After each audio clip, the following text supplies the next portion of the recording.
It's actually a cover up. But I just got it like in December. I like to watch that show, Attention Makers. Yeah. Oh, they do. All right. Could we acknowledge each other for showing up here tonight? Give it to us.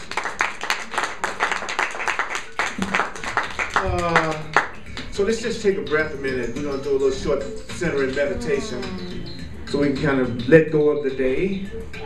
Because you know, you had quite a day. And remember that you need not believe the ideas. You need not accept the ideas. You need not even welcome the ideas. Some of the ideas you may actively resist. Some of the ideas you may actively resist. Some of it you may find hard to believe. Some of it you may find to be quite startling. In a way of mastery, you are not asked to judge and analyze the ideas at all. If you use the ideas, you will see that the ideas are true.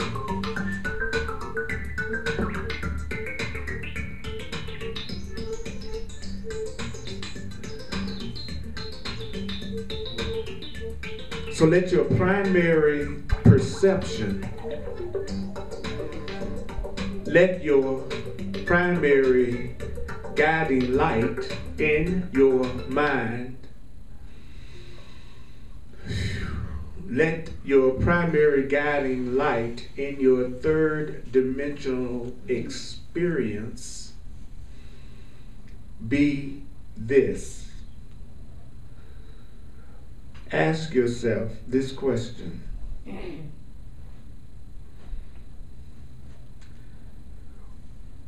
What do I choose to communicate to the world? What do I choose to communicate to the world with every gesture?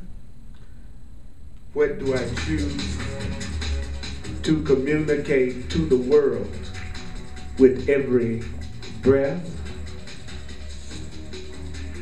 What is it that I choose to communicate to the world with every word spoken? Ask yourself, what do I choose to communicate to the world with every decision made? Where have you drawn the line? Where have you said, I will allow neutrality. I will allow neutrality in all events in this area of my life, but I will not allow neutrality in that area of my life. In other words, if my friends divorce or if my friends separate, well, okay, I'll see that as neutral. But if my mate leaves me, that's not neutral. If my friend's father leaves $3 million to his children, well, that's fine. That's a neutral event. But if my father leaves his $3 million to charity and leaves me out of the picture, that is not a neutral event. If the streams in a country on the other side of the world from where I am become polluted, because the consciousness of a community allowed a factory to be built without safeguards, well, it's on the other side of the world. It's a neutral event. But if they build it in my backyard, it's no longer neutral. So it's always wise to look lovingly to see where you have drawn the line, to see where you will look upon something as neutral, and also see what you cling to as being filled with meaning and value that's unquestionable. But that's where you will find what requires forgiveness within you.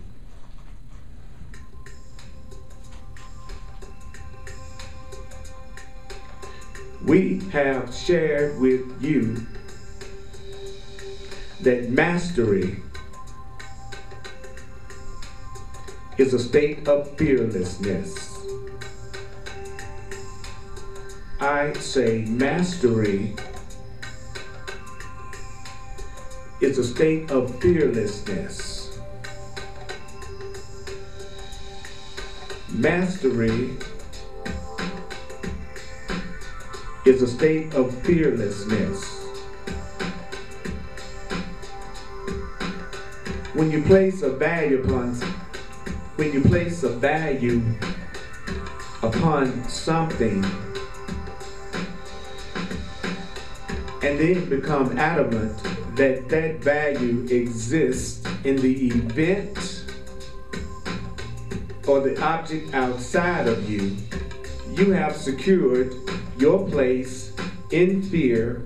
When you place a value upon something and then become adamant that that value exists in the event or the object outside of you, you have secured your place in fear. And fearlessness is far from you as the east is from the west. So looking within right now, you may be giving meaning to this very moment. You may be sitting there giving meaning to this very moment and not realizing that this is a neutral event. This is a neutral class. Everything that's happening right now is neutral. Everything happening right now is neutral. It has no meaning until you give it a value. So look well to see where you have placed a value. Look well then to see where you have placed a value. That means look well then to see where you have insisted that that value be unshakable. So I ask you now, how many times in each of your days do you say, oh boy, if my dog ever died, I wouldn't be able to take it. That would just be the end of me. Or if the banks collapse, oh God, I wouldn't be able to take that. So be careful what you decree. Be careful what you decree. Be careful what you decree. Be careful what you decree. Be careful what you decree. Be careful what you decree. Look to see where you are emotionally enmeshed with the value you have placed upon anything or anyone. Look to see where you are emotionally enmeshed with the value you have placed upon anything and anyone. Look to see where you are emotionally enmeshed with the value you have placed upon anyone or anything. any relationship whatsoever, any relationship whatsoever, any relationship whatsoever, whether it be the relationship with your mate, whether it be the relationship with your body, whether it be the relationship with your cat or your dog or your pet or your money or your car, wherever, any relationship whatsoever, whether it be the relationship with your bank account, the relationship with your government, look at all of your relationships. Look at all of your relationships. Look at all of your relationships. Look at all of your relationships. Look at all of your relationships. Look at all of your relationships. For you have made all of your relationships what your relationships are. You have made all of your relationships what your relationships are. You have made all of your relationships what your relationships are.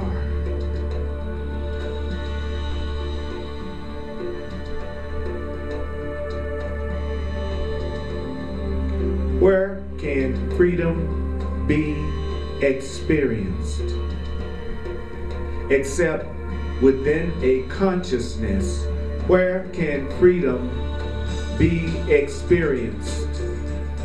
Except within a consciousness that has learned how to transcend the contraction of fear. Where can freedom be? Where can freedom be experienced?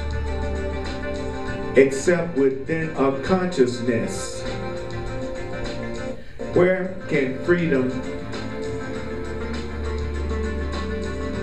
be experienced except within a consciousness that has learned how to transcend the contraction of fear? Fear is the result. Fear is the result of your attachment. Fear is the result of your attachment. Fear is the result of your attachment to the values you have placed upon the events you experience. Fear is the result of your attachment to the values you have placed upon the events you experience, which are made up of events, persons, places, and things. Fear is the result of your attachment to the values you have placed upon the events you experience, which are made up of events, persons, places, and things. All of these events,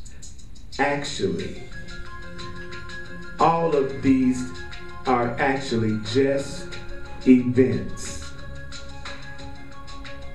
But fear is the result of your attachment to the values you have placed upon the events you experience.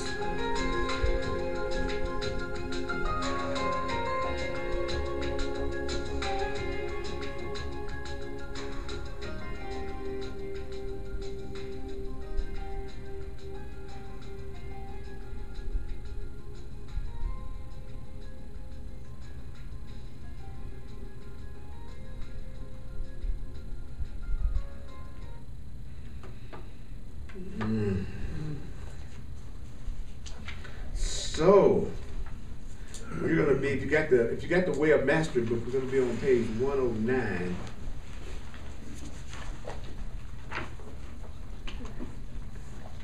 And we're going to be at the paragraph that starts off every way of a relationship. One of the things that I've noticed is that people have no problem applying the truth to the things that happen to me. Like for instance, you know, if I'm going through pain or I'm going through upset or I'm bothered about something, it's really easy for people to say, oh, that doesn't mean anything. You're just giving it the meaning it has for you. It's just an illusion. It's not real. It's just a call for love. You should be happy, right? Yeah. But then you see somebody get their parking space and they lose it. So it's usually easier for people to apply the truth to somebody else rather than apply the truth to themselves. It's amazing how much of a guru that we can be about other folks' stuff. But the real challenge is when something doesn't seem to go the way that I have decided that I think it should go, do I keep my cool then? Do I take those enlightened perspectives when it's something going on that I don't like or something that's very important to me? So that's what we were hearing earlier, was that everything is neutral, but you're responding to the value that you put on it. And what areas do you look at it in such a way that you look at it as neutral and I'm okay no matter what happens? Or what is the person, situation, or circumstance that all of a sudden you find yourself getting upset if it doesn't go the way you want it to go, or you find yourself being afraid? We're being told that that's the area that you're giving meaning to, that you're no longer seeing as neutral, but it's just as neutral as the stuff that's happening with anybody else that you're telling them that they shouldn't get so upset about. That's deep. So really, doesn't it look like the real issue is, can I apply the truth to myself?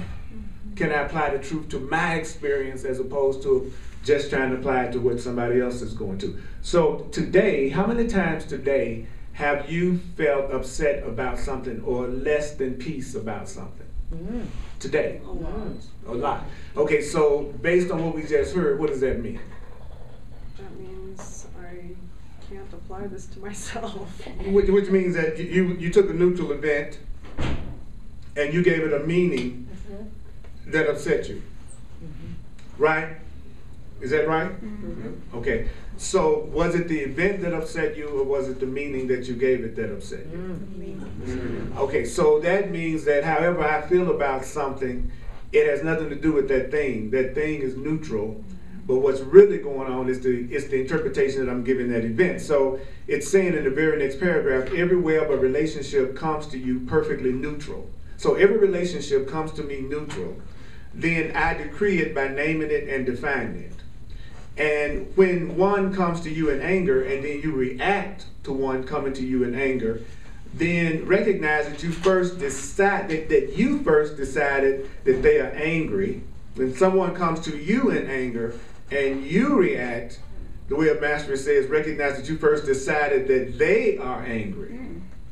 And then you have brought forth with it all the associations that you've ever decided to value concerning what anger means.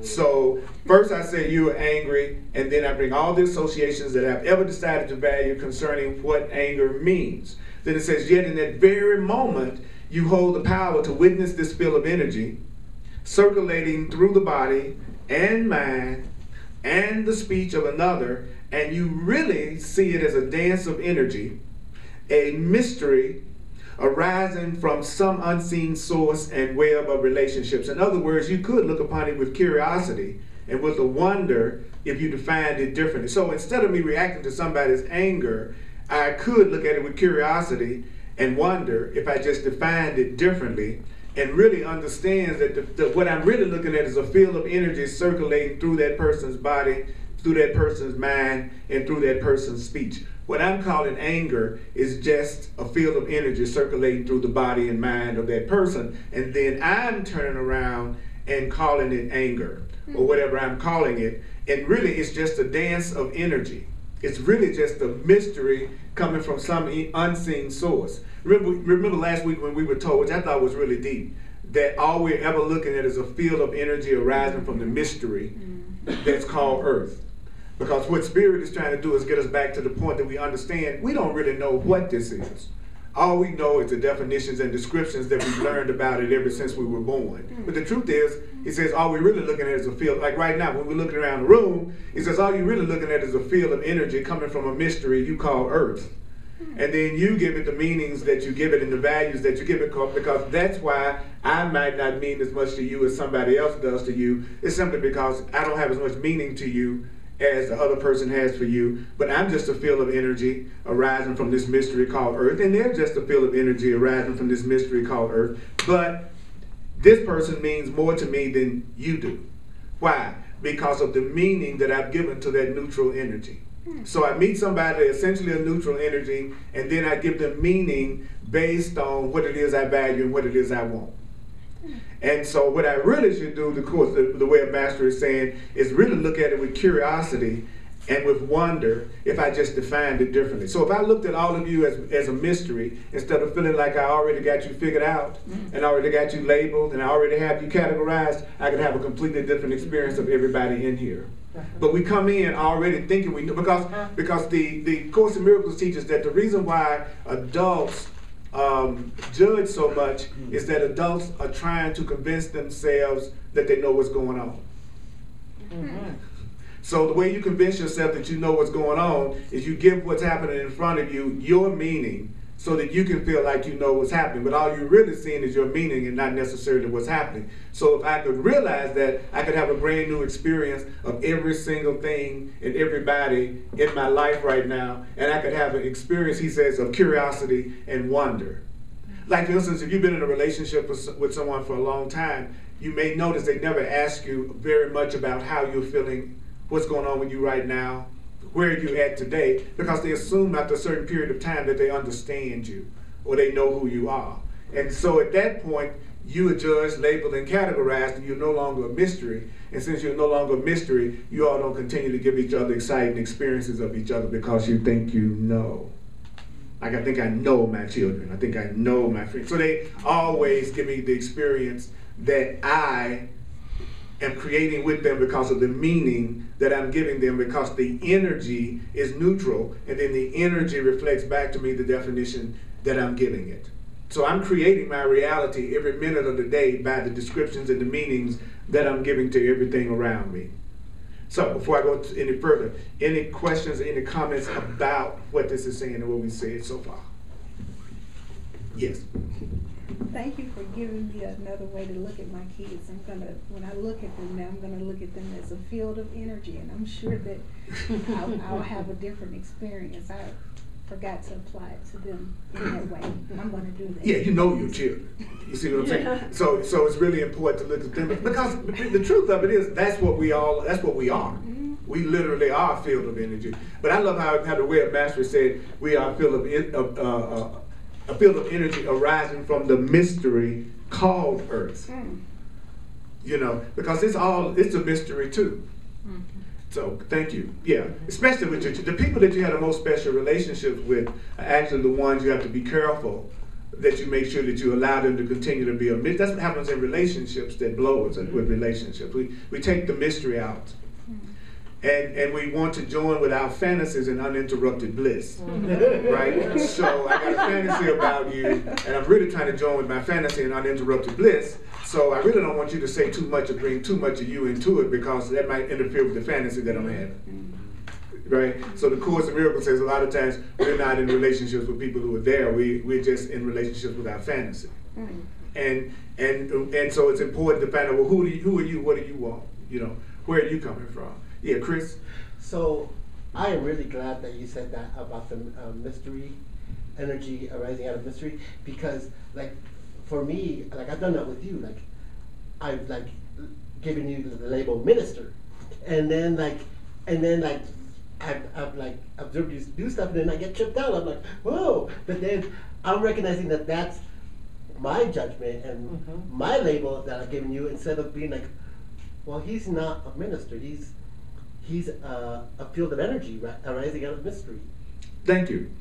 Thank you. Yeah, I know when I go to parties and stuff like that, and then people want to introduce me to their friends as a minister, I say, please, why you want to live with me like that? I want to have a good time at the party just like everybody else. You know, Right. You know, because as soon as you're labeled as a spiritual teacher or a minister, what happens is that everybody brings their past associations of what they think that should mean. And then when they see me up on the table, It might not fit their industry. He's a minister of party. Yeah, you know what I'm saying? So it can become like a straitjacket. Right. You know, I've seen people who've been in relationships for years that lived together and got along beautifully until they got married. Yeah. Because what happened was when they got married, it triggered all of the programming that they had about what that should represent. And all of a sudden, they gave a different meaning to the relationship than they gave it before. And then you find it didn't last. Why? What the only thing they did was got married. Well, obviously, that act created a different meaning. And they acted from a new meaning with each other than they had before, and so therefore they immediately had another experience of the relationship that obviously didn't make the relationship last. So I say it again, you know, it's important to understand that what you're always dealing with is your own meanings that you're projecting on everything and everybody around you, and then reacting to the meanings that you're giving, right? Okay, anybody else? I have a question. I walked in late, so I might not be on time with the question, but with my children, they're grown and one has a child, and I've been living with her, and I came on with a halo hat into that home thinking, oh, I can help with the kid, I can help with this, and I realized I was directing the time that I could help. So it didn't work. It's not working. So I admitted that to her, and told her I shouldn't live there. And I mean, I paid rent and everything, and I thought it was even, but now she, you know, I don't hear from her. She doesn't respond to me, and I'm glad you brought that up, because I'm thinking all the worst things and not knowing what's the right thing. But I did tell her my part to play and all that. Like, you didn't ask for this. I'm the one that came down. You know, I got laid off, and I thought you'd help. But you didn't. She didn't ask for that. I did it. So anyway, that's kind of. Okay, so how would you relate that to what we were just hearing from the way of mastery? I'm wondering. You talked about relationships with children and them being energy. She has issues. She has low energy right now. It's saying she is energy. Yes. It's not saying that, talking about in terms of whether you're feeling happy today. Because the point that the way of mastery is making right now is that you can go into the story, and we all got stories. Right. But what the way of mastery is trying to get us to understand is that everything you just described to me was a neutral event. And that what you're reacting to is everything you're telling yourself about that situation. So the lesson that the way of mastery is trying to teach us is that your feelings are coming from the meaning that you're giving this situation, but the situation itself is actually neutral. You said yourself, you decided that there was something that you needed to do with your daughter that she didn't even ask you. So again, you acted according to your meaning, and then now you're actually responding to the meaning that you gave it. So it's really more important for us to remember that we're reacting to the interpretations and the meanings that we're giving than to get caught up in what the story is. Because our temptation is going to always be to get caught up in the story. And the story is the least important part of the whole thing. What's important is to realize I'm the screenwriter and that I'm the one that's creating the story. Because it's not until I get that I'm creating the story that I'll get to the point that I'll let go of what's making me unhappy about it. And the other thing to keep in mind is that if you are consciously evolving, everybody remember, I'm just sharing what this is saying as best I can. I am not saying that the way that I'm looking at it or anything that I'm sharing with you, you have to believe it. And I'm not saying it's the only way to look at it. Okay, this is real, especially if you're here for the first time. Please understand that I'm not trying to convert you in any kind of way or to say that the way I look at it is the only way to look at it or anything like that. What we're doing is giving ourselves an opportunity to hear another point of view and then use that point of view in whatever way that works for us. Are we all in agreement on that? I have no attachment as much as I can to whether or not anybody agrees or doesn't agree with me, because I shouldn't be sitting in front of the class if everybody needs to agree with me. But the thing about universal law is that it's universal law applies equally to everybody. So that means no matter what each one of you personally believe, all of you are giving it the meaning, and you're the one that's just generating that belief. That's the universal law, is that all of us are doing that, and that's why we appear to be separate and different individuals, It's simply that point of view that we all have and we're making up is our own personal point of view, which people are tempted to call my truth. Mm-hmm. And there's nothing that creates more misunderstanding than you got your truth, I got my truth, you got your truth, you got your truth, you got your truth. That's great, but it doesn't help us communicate at all. Because I don't necessarily know your truth, what your truth is, or anything like that. But what's the truth behind our personal truths? Well, the truth behind our personal truth is that each one of us are giving everything around us all the value and all the meaning that it has for us. So your personal truth is still the value that you made up and a meaning that you gave up. Your personal truth is the same thing. So what's really the same is that we're all giving it the meaning that it has for us. That's the common law that we're all using. And what we're looking for is what's true for all of us, regardless of what you call your personal truth. Like each one of us can have our personal truth, but if someone cut off all the oxygen in the room, I don't care what you believe, all of us will probably pass out on the floor. So whatever that is that binds us and the thing that makes us react the same, that's the universal law that we want to get in touch with. And another thing too, when you spend a lot of time, the Course in Miracles teaches that consciously selected miracles can be misguided. And what that means is when you sit back and you decide who you're going to help and you decide what's best for somebody else, that's your ego. Because you don't really know what's best for someone else. And then it also says that in 99% of the cases, when you take that focus off your own mind and your own beliefs and you focus it on someone else, that's a way to keep from looking at your own self, and that's a way to distract you from dealing with your own issues. So most people who are caught up in thinking they're going to help somebody else or do something for somebody else, it's a way for them to avoid looking at their own thoughts and their own feelings and their own emotions. And that's the most popular way that people do it. I'm going to help my child out. Okay, and then my child rebels against it, right? Because I made a consciously selected miracle. I decided I was going to do this. Whereas you become more conscious, you would do stuff like ask questions. You would go, would you mind if I did blah, blah, blah, blah, blah? Are you open to me coming over and doing blah, blah, blah, blah, blah? And then the Course in Miracles says even more than that, you would start asking Spirit, what do you want me to do? Where do you want me to go? What do you want me to say to this person?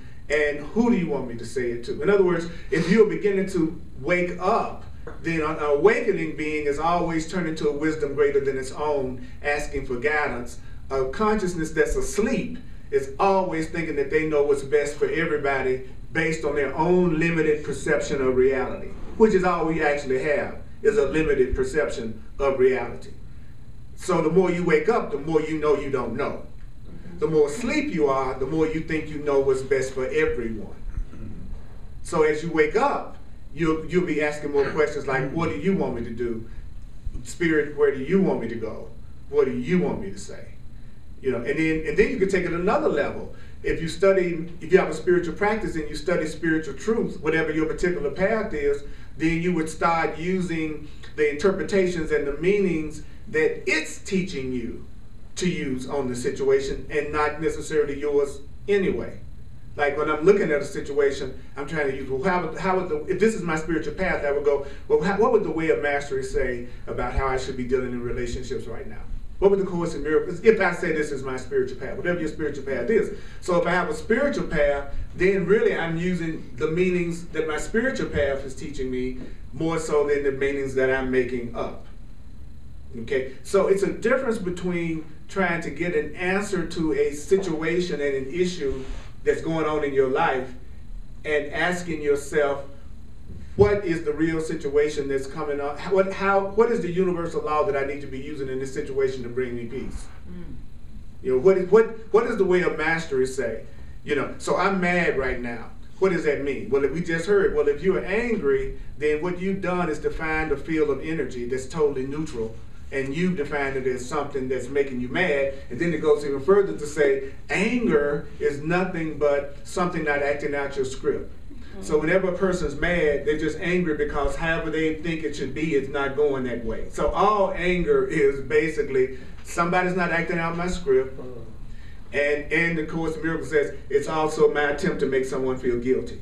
Like if I'm going off on you, I'm trying to make you feel guilty enough to do whatever it is that I really want you to do. Like I'm angry because you don't come home for dinner on time. Well, my anger is really my attempt to make you feel bad enough to come home for dinner at the time I say you should. So even our anger is just an attempt to try to control a neutral situation.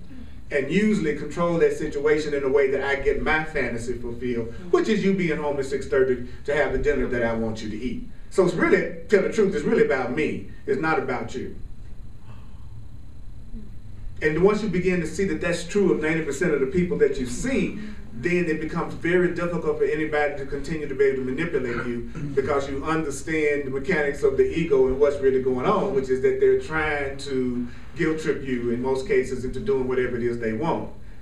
And so nobody that's consciously evolving is going to allow themselves to be manipulated by guilt trips and anger trips. But if you're already a guilty person, then you allow yourself to be manipulated by guilt and anger. So it's always easier to manipulate a person who has guilt to get them to do what you want them to do, because they're operating from guilt themselves. Yeah. It's hard to manipulate a person who feels innocent. Almost impossible. But it's real easy to manipulate people who believe in guilt. All you gotta do is make them feel guilty. And they're gonna try to do the same thing on you now, by the way. Yeah. So understand that, because that's the meanings that we're giving. Okay, before I go further into this. Yeah, my man. First, Susan, did you Kind of. go ahead, please. So this mystery that I'm perceiving and judging, and I'm seeing somebody who thinks differently than I do, it's really just my projection of what I'm feeling. Like if I see somebody in fear and I'm judging them as being in fear, I really need to bring it back to myself and say, well, there must be fear in me if I'm seeing it in them. Yeah, if I couldn't recognize fear in them unless there was some part of my mind that had fear in it, or I wouldn't be able to recognize it. So there's some part of my mind that has fear in it. And even more than that, it's like asking yourself, where am I allowing myself to be manipulated by fear? That's what I'm trying to do, Yes, is take right. responsibility Right. for what I don't want to project on somebody. Right. I could say that what that person is experiencing isn't fear. I could use the Course in Miracles way of mastery definition and say, what I'm looking at right now is a deep call for love and a deep call for peace. Yeah. I could just as easily call your anger a request for peace as I could call it anger. So what it's trying to get us to understand is that it's just a field of energy that I'm defining, and then I'm reacting to the definition. Like, for instance, one time I had a relative that was totally completely going off when I walked in. And everybody was reacting to them going off, because they were going off on everybody. So everybody was reacting, and believe me, they wasn't reacting with, oh, that's a call for love. They were also reacting with anger back at that person's attack on them. And what I saw when I walked in was a person that was very afraid, that really wanted some love. So in that situation, because I saw it that way, I walked up and hugged them and asked them, well, how can I help you? How can I support you in this minute? And it seems like something's really bothering you, and I see your call for love. What can I do? The person broke down in my arms and started crying, because I saw through the form of what it was they were expressing to the content, which was it was a call for love. It was a call for help. And that's what we got to understand. What we are defining is what we're reacting to, but the Course and Way of Mastery is saying, if we would ever start giving things new definitions other than the definitions that we learn from the world, and through our own guilty learnings from the past, we would have an entirely different experience, literally, of the world. You would live in a world that was totally different from the people around you, to the point that it would look weird. It would look like you were in the world, but you weren't of the world, because it would look like you were in the same world as everybody else, but all that's being reflected back to you is a lot of love. And that's most of the time my experience, except when it gets to be too much, and I reach my upper limit, and then I can't take it anymore, so I sabotage it. You know, but the point is, I know that there are lots of people in my life that I define as loving, so therefore I experience the loving experience of it. But if you're trying to explain it to somebody who who's in a world that it looks like they're being attacked and judged and criticized all the time, they'll think you're airy-fairy, you know, bliss-nitty. It must not be true because they're only seeing the meanings that they've given it. Because remember, the way a master was teaching us, it's all a neutral field of energy, and then it comes back at you according to the meaning that you're giving it. So everybody's creating their reality, but they don't know it, and then they accept it as a fact because they're seeing it reflected back to them, which makes perfect sense.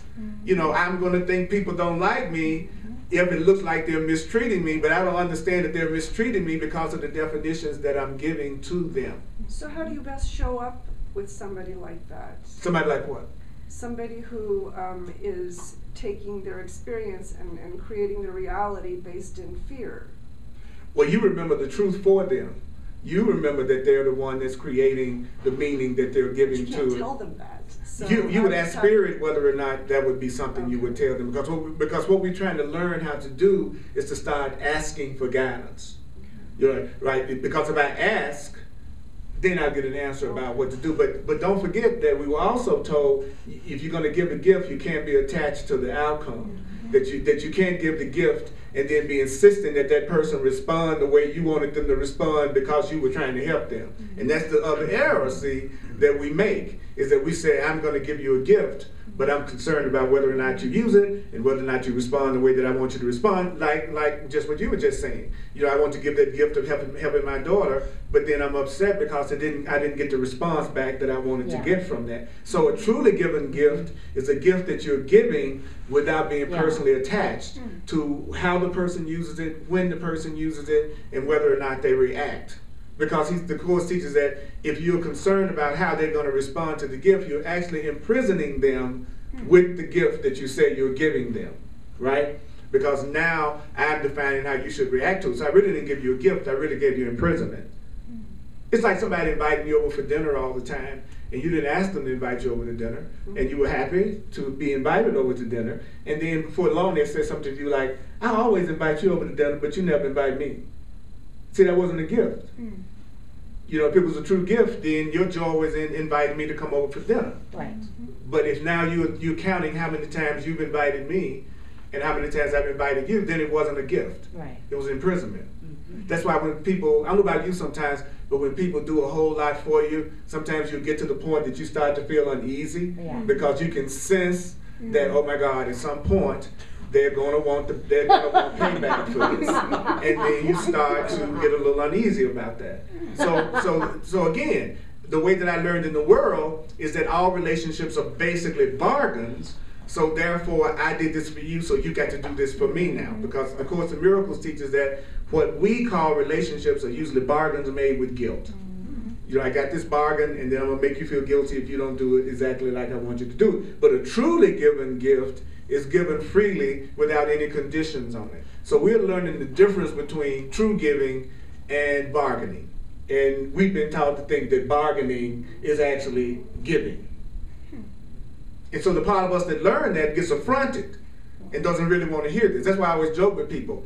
You know, it's very difficult to, if a person comes to a class like this for a certain period of time, and not just my class, but any class that they're hearing these simple, powerful truths, and they don't apply it to themselves, then they got to stop coming.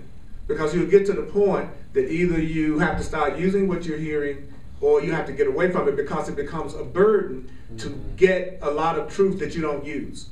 Right. Because the more you know that you don't use, the more you're tempted to beat yourself up about what you know that you're not using. So your ego will start to use classes like this to also make you feel like you're not enough. Or let's say I have an attachment to making sure that you do act out the bargain that I've made, but I'm coming to a class that's saying love isn't a bargain. So either I got to let go of my desire to have a bargain with you, or I got to let go of that class. In most cases, it's a class that's expendable. Or the book, or whatever. You know what I'm saying? It's easier to tell people the truth about relationship, for instance, when they've just gone through a really hard relationship and they feel miserable. But when you're at the beginning of a relationship, you don't want to hear anything that might rock that boat. So at that point, it's harder to listen. But actually, that's the best time to hear it, because you can assure that the relationship is long lasting if you start applying the truth to it from the very beginning. But at the beginning, usually my fantasy is more important than the truth, right? Because it's neutral, so I could have any experience of this person that I could possibly imagine, right? Okay, so yeah, bro. I fully accept the teaching that all events are neutral, and that we're probably more likely to place a value on a neutral event if it affects us directly. But using the example of the polluting factory in Bangladesh versus the one next to me, if that polluting factory causes me injury, It's still neutral. it's still neutral. Yes. Could I react to that injury in a neutral way? No. According to, when I say something like no, I'm saying no relative to what it's saying. What it's saying is you're not capable of having a neutral reaction to anything. He says all events are neutral, but we don't ever have a neutral reaction to anything. We give some type of value at some level to everything we see. So he says what it boils down to is are you going to give it a meaning and a value that gives you peace, or are you going to give it a meaning and a value that gives you conflict? But human beings are not capable of having neutral reactions. You know, because we're the one that's defining it. So in the very definition of it, we're not having a neutral reaction because we're defining it, which totally means that we're not being neutral. Even if I define it as this person is polluting the environment. So don't forget that seeing something as neutral and therefore acceptable in the sense that it has existence, it told us that doesn't mean that you necessarily condone it. Condoning something is different from seeing it. In other words, it's neutral, but I don't have to condone it. It's neutral, but I don't have to continue to support it. It's neutral, but I can show up as love. It's neutral, but I can show up as peaceful. See, it's all neutral, but how am I going to show up?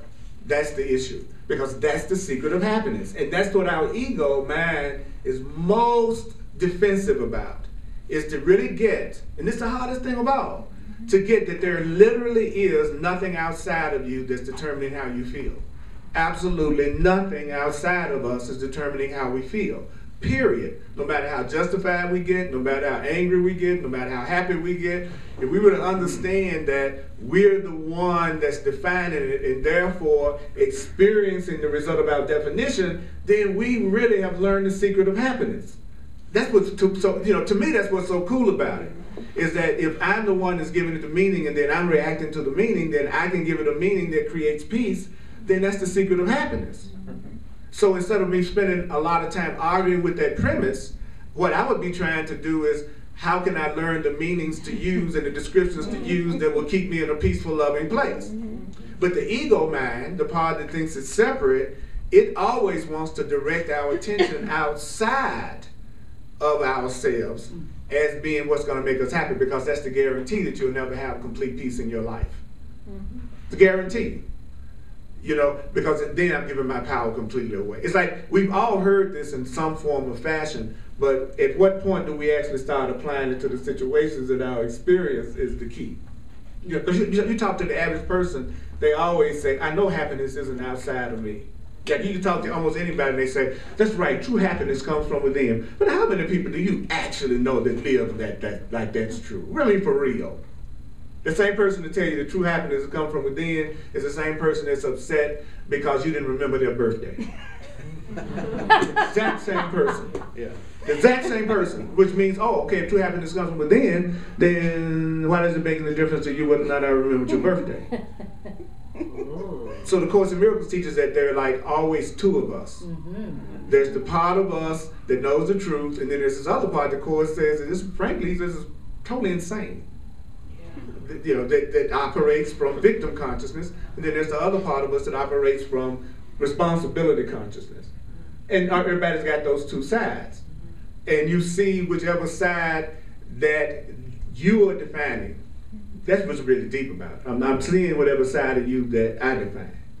Okay, so let's go on now. Let's go further. I don't want to spend the whole time. Just really quick, can you repeat what you said about that? So something uncomfortable comes up, and instead of fighting it, using the truth to see it in a different way. That's right. And then you're going to have a whole. and then you're going to have a whole new experience of it, but you don't know that until you do it. So what the average person does is they want absolute assurance that it's going to work without trying it first. And when it comes to practicing the truth, it's so subjective that you won't see it until you do it. You know what I'm saying? It's like I can describe a cake to you all day long, but it's not until you bite into it that you really understand cakeness. And that's the same way it is with the truth. We can analyze this all night long, and we can all have our opinions about it, but it's not until you actually meet up with your child and go, this is a field of energy that I'm defining, and then I'm going to have the experience of her that I define, so I need to get clear about what I want to give her right now. Well, the Course would say, what you want to give her right now is what you'd like to receive. You know, that's what you do. It's like, because he says whatever you give is what's going to come back to you. So that you respond to people, he says, in terms of what you want to experience, because they're never seeing what you're doing the way you're seeing it anyway. So you could bend over backwards to try to make your communication with somebody crystal clear, and you've all done it, and they still didn't get anything that you were talking about. And you know why, right? Because they were the ones that were giving what you were saying all the meaning that it had for them. So no matter how clear you were trying to be, they were still giving it whatever meaning they wanted to give it. So no matter how clear you try to be with somebody, they're still going to just see it the way that they want to see it. So if that's true, the Course says what you do then is you start to share with people what you want to receive. Because then you know where you're coming from, and then you'll reap the result of where you're coming from. In other words, it's easier than what we make it. Everything is easier than how we make it. And that's what makes this kind of stuff hard, because it's easier than how we would do it. You know, if I'm determining how I feel about all of you, then I could give all of you a meaning that makes me feel really good every time I see you. Then I'm feeling peace regardless of what you believe.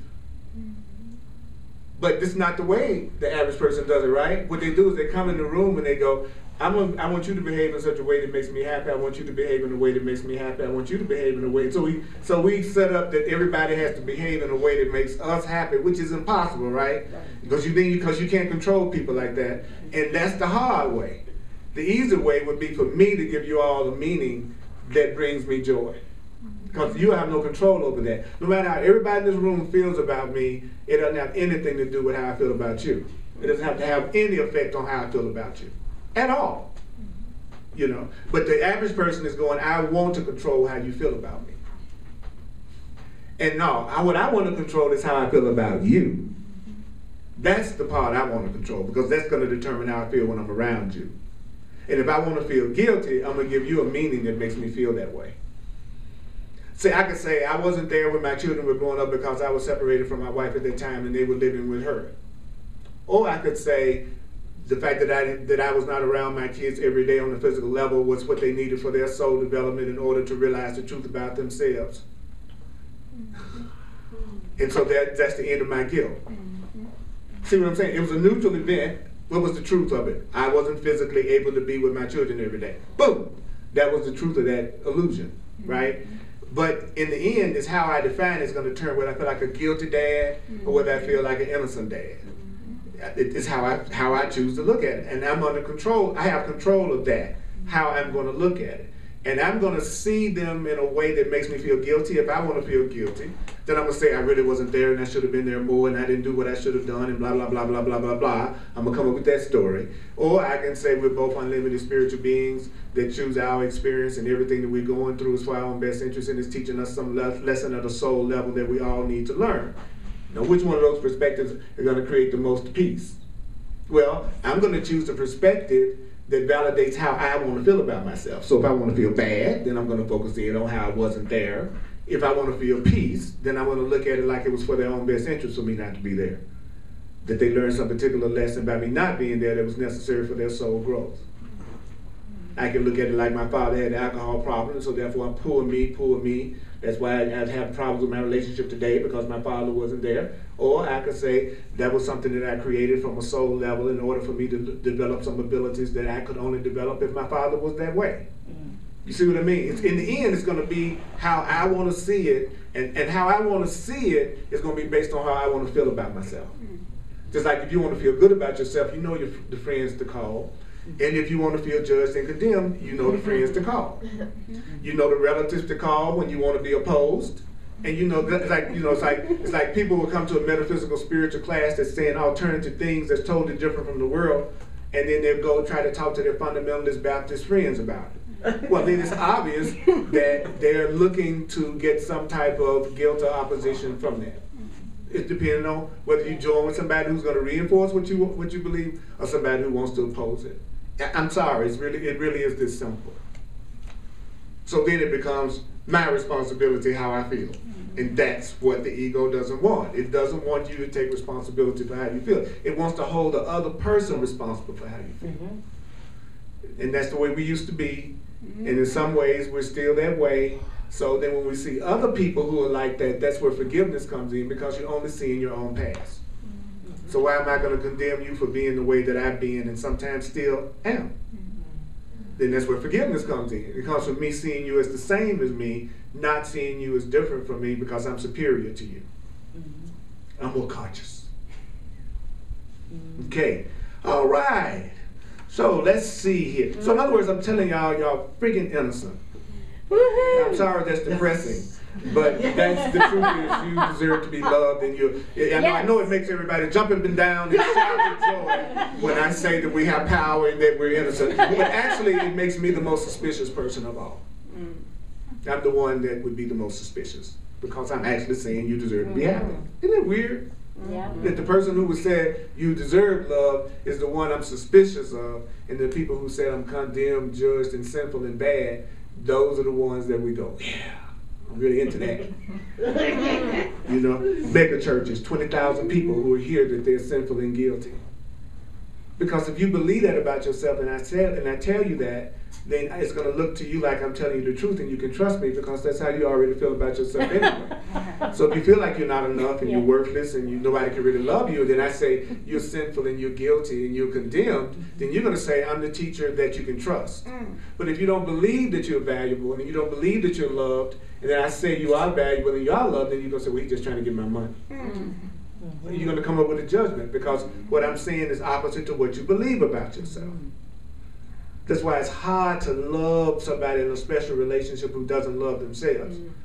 Because the more love that you give them, the more suspicious they're going to become of your love.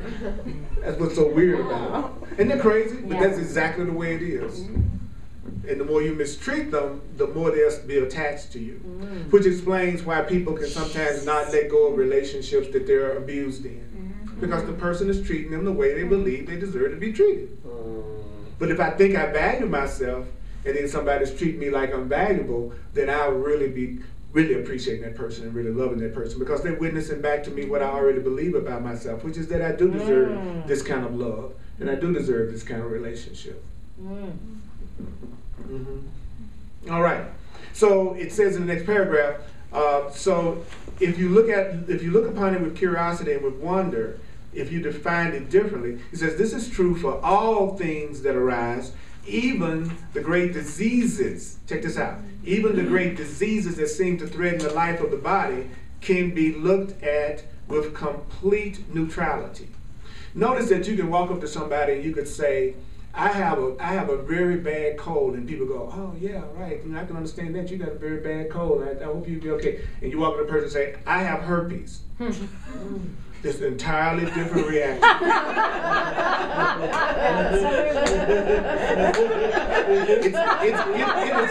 It is also a disease. But notice that instead of looking at it like you would a cold or anything else, what do we do? We put a moral judgment on it. Right.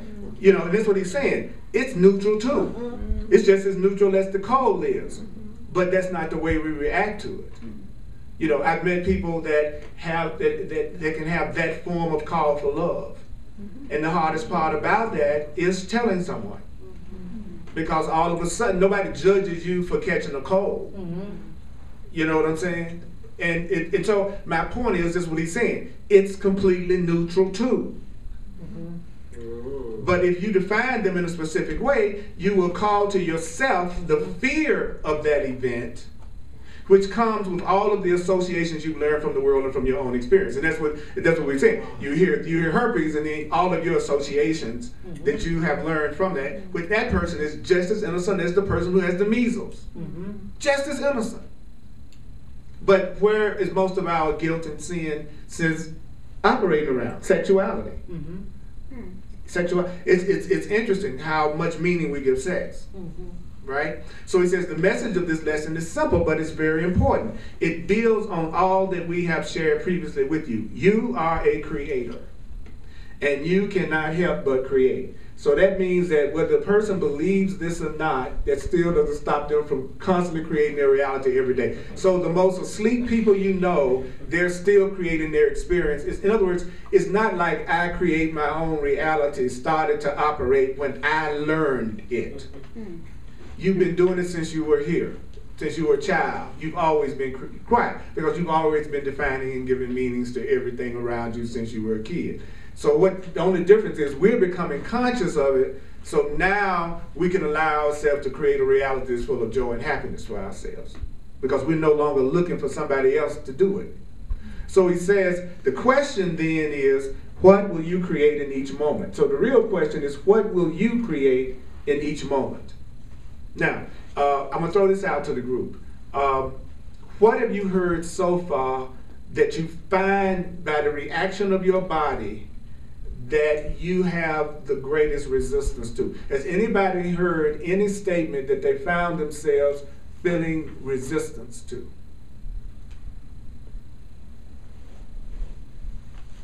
So everybody's been ecstatic about everything that they've heard tonight. It was obvious in everybody's persona that that's yeah.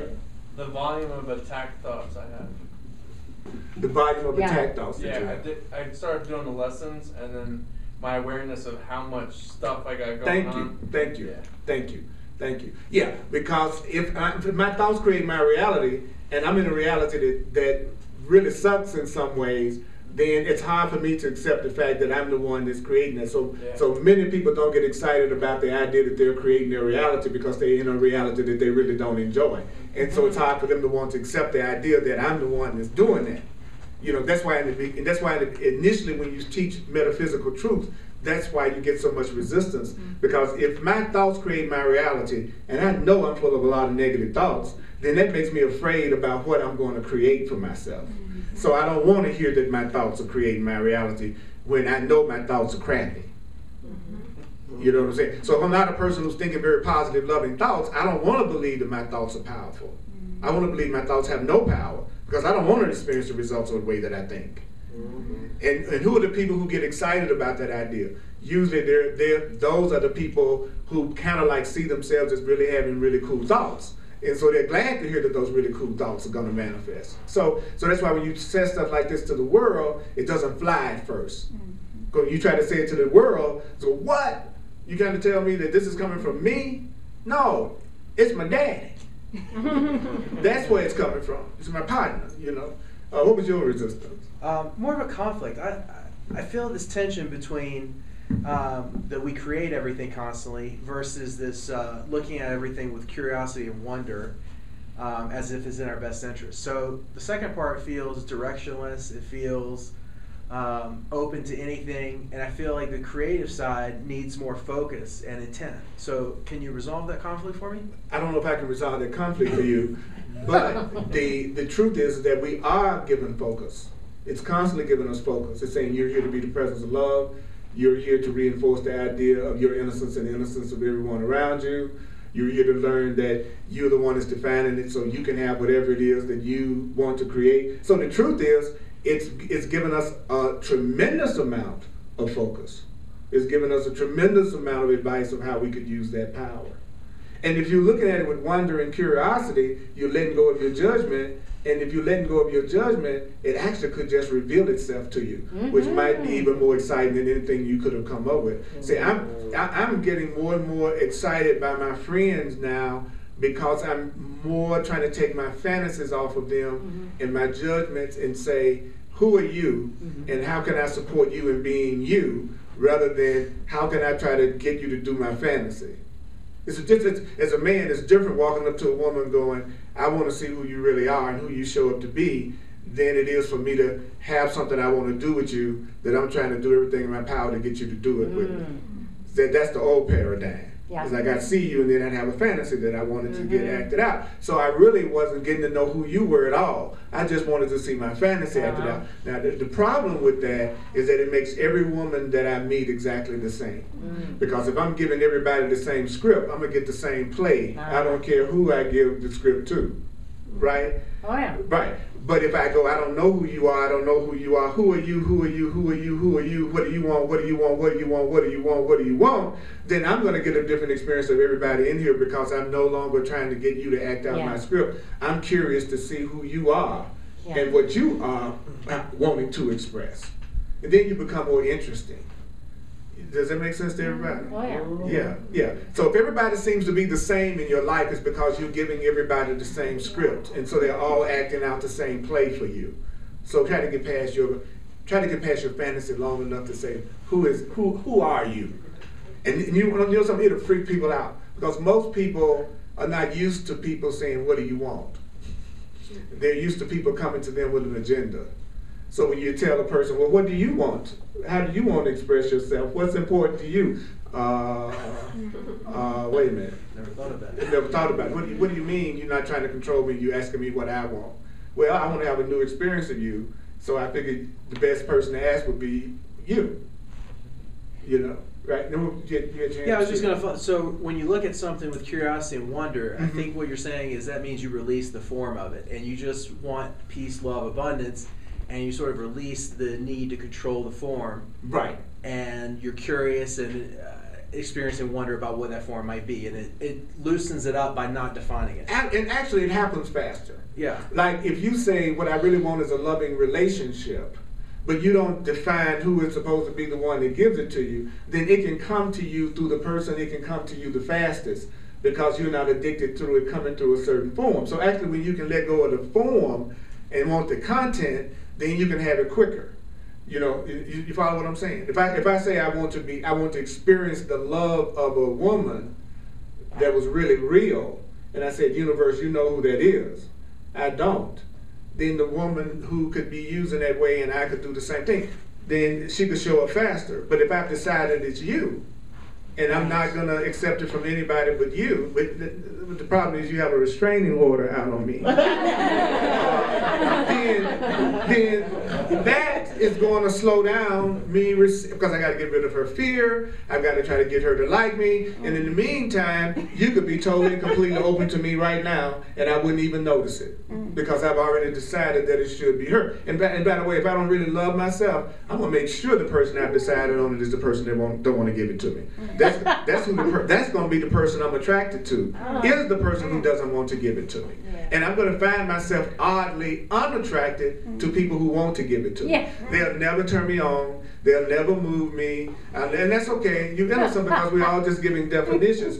But if you are a person who wants to believe that you don't deserve to be loved, then by definition you can't be attracted to somebody who appreciates you.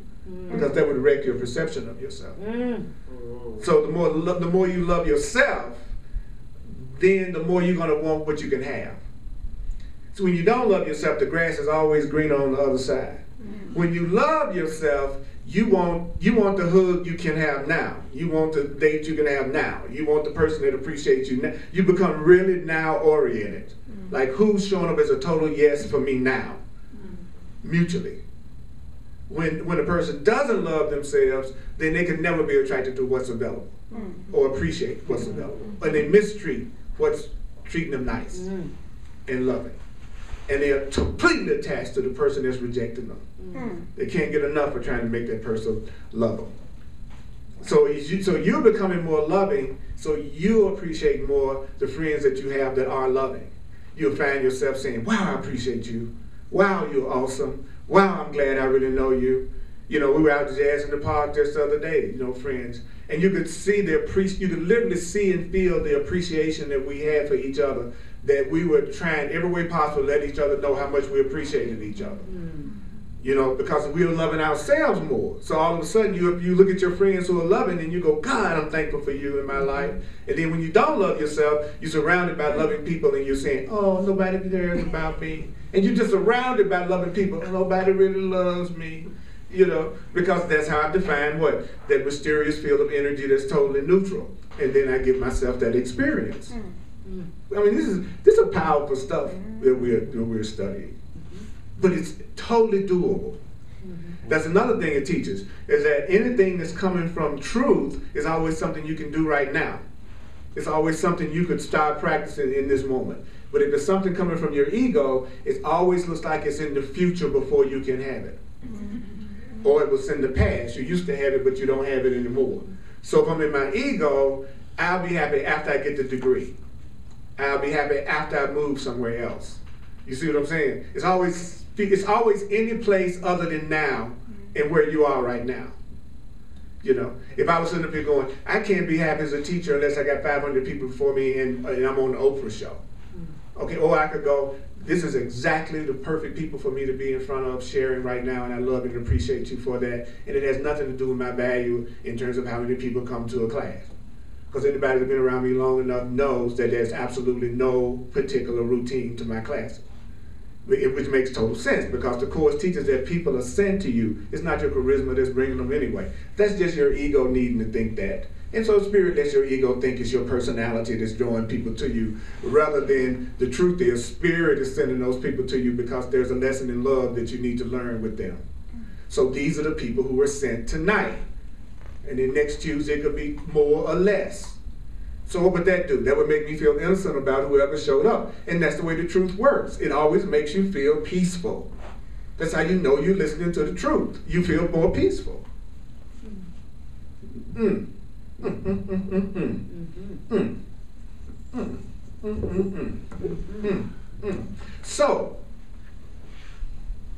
So then he goes on to say, what will you create in each moment? Far beyond the great thrill of the magic of creating events or objects in the third dimensional reality are the qualities that you create, such as peace, unlimitedness, forgiveness, compassion, and wisdom. These too are creations. So there's one group of people that are very excited about creating events and objects, right? So those are the people that are very much doing like The Secret, and let me manifest a trip, let me manifest a car, let me manifest, and that's perfectly neutral. So I'm not judging that. But there's another group of people that's going, how can I create peace? How can I create unlimitedness? How can I create forgiveness? How can I create compassion? And how can I create wisdom? Because they know that if that's the content of whatever it is that you are manifesting, you're going to be happy. Right. You see what I'm saying? So you could have, you could say, I want somebody that's 6'2" that looks blah blah blah blah blah, and they could be a serial killer, right? So it look good, the form looks good, but the content isn't okay. But what if you focused on, I want an individual in my life that's peaceful, unlimited, forgiving, compassionate, and wise, and then how would you not be pleased with that person, regardless of what their form is like? That's going to be someone that's pleasant to be around. So when you begin to wake up, then you realize that the content is more important than the form. And then you let the content create the form that it comes to you in. So that's what I like. I like to go for the content and then see how the content creates the form that it can come to me through.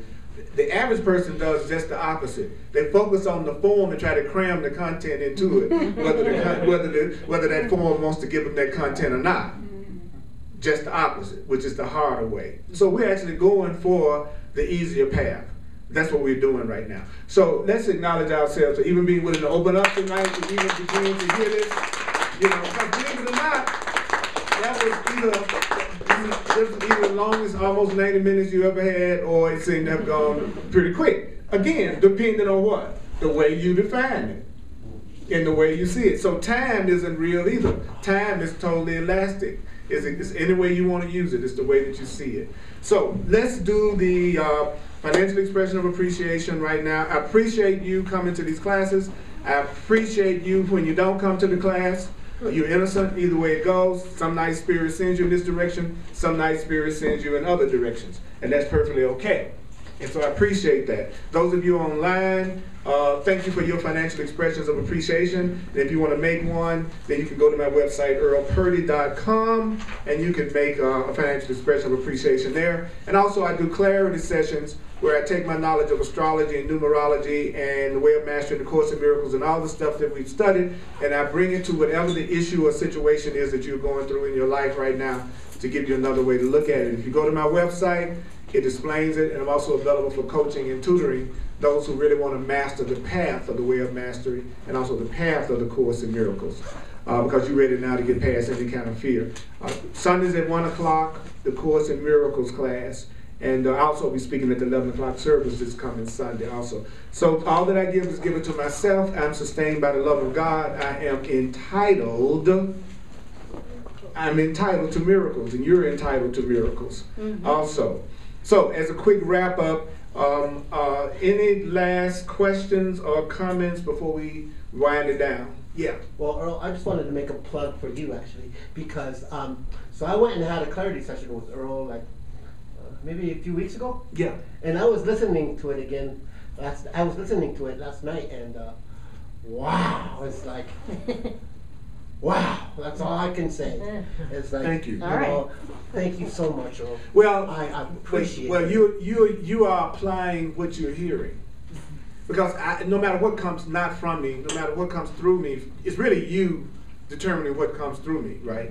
And see, information that a person doesn't apply will seem like they were not helped. So if someone comes to a session and I make a point of sharing things or making them aware of something, but they don't actually apply anything that they hear, then they'll say, I came to the clarity session and it really wasn't that big of a deal. And they don't realize that, no, you made it no big deal because you didn't use anything that you heard. But that would only be because there was a part that didn't want to have what you were asking for. You know, it's like a person saying, you know, if you'll say the number 33, I'll take you out to dinner. And then you refusing to say the number 33. You know what I'm saying? So you're the one that determined that you wouldn't get to dinner. You know, because you didn't do the thing that was required to have it. And that's the difference between the application of the idea and just, you know, kind of just sitting around and, like the Course says, playing with the ideas as if they're toys. And then he said, it's like a kid. They play with a toy and then they set it aside. And the Course says that's what most people do in metaphysical, spiritual practices. They come together and they play with the ideas, and then they set them down and go back out there and interpret their experience exactly the way everybody else does, right? And then get the same result that everybody else does. And then their ego said, well, see, your truth doesn't work. And it wasn't that their truth didn't work, it was that they weren't working their truth. And the truth always works. So whenever someone says to me, I've been doing this and it's not working, it's like, no, you haven't been doing this if it's not working. No matter what you're telling yourself, you haven't been doing it if it's not working. You might be thinking about doing it and you're innocent, but there's no way that you can actually apply the truth and not get the result. It's impossible. Yeah. If you apply, you're going to get the result. You got to. And that's good news. And the good news is that we're loved. Okay, so let's take the last 5 minutes or so to close our eyes just for a minute as we get ready to go back out into the lab. And thank you for coming. There's nothing more valuable than people in my life that help me remember the truth about myself. That makes you priceless. You are priceless. Okay.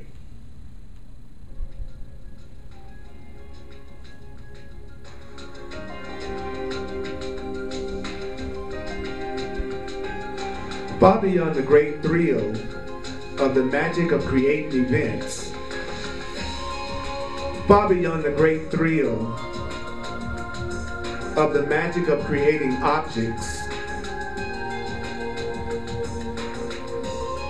are the qualities that you create. So if you walk out of here tonight and you say to yourself, in my life, I'm ready to create the quality of peace, which means total fulfillment. In my life, I'm ready to create the quality of unlimitedness, the quality of forgiveness. In my life, in my relationships, I'm ready to create the quality of compassion. And all of my special relationships are in my life so that I can create the quality of peace. I can create the quality of unlimitedness, forgiveness, compassion, and wisdom. These two are creations. These two are creations. What will you create in each moment? Ask yourself, what will I create in this moment? What will I create in this moment? What will I create in this moment? What will I create in this moment? Well, let me give you a hint according to the way of mastery. There aren't but two things you can create in any second or any moment. There are not but two things you can create in each moment. Love or fear. Love or fear. No matter what the form, no matter what the object, no matter what the situation, no matter what the circumstance, you are only creating for yourself love or some form of fear. So it's much more important to focus on the content than to focus on the form. It is much more important to focus on the content than to focus on the form, because the form will adapt to the content. The form will adapt to the content. The form will adapt to the content. The body will adapt to the content. So what will you create in each moment? What will you create in each moment? It's all a neutral field of energy arising out of the mystery called Earth. So you can walk out of here tonight and give yourself a brand new, juicy, abundant, luscious, joyful, peaceful, forgiving, unlimited experience of your life from this moment forward. It's the only thing that you deserve.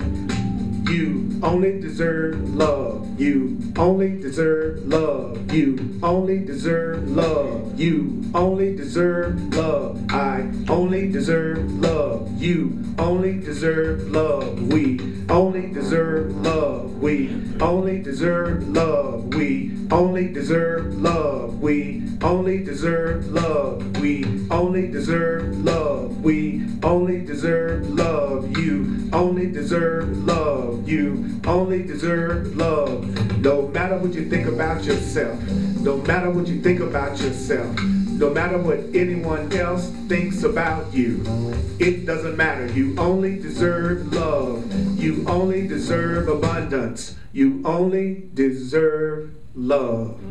That's all you deserve. I appreciate you, incredible beings. Thanks for coming out tonight to let yourself hear that, because that's the truth about you. That's it.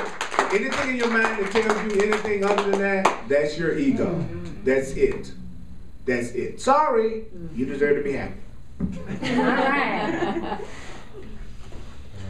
Hugs are available.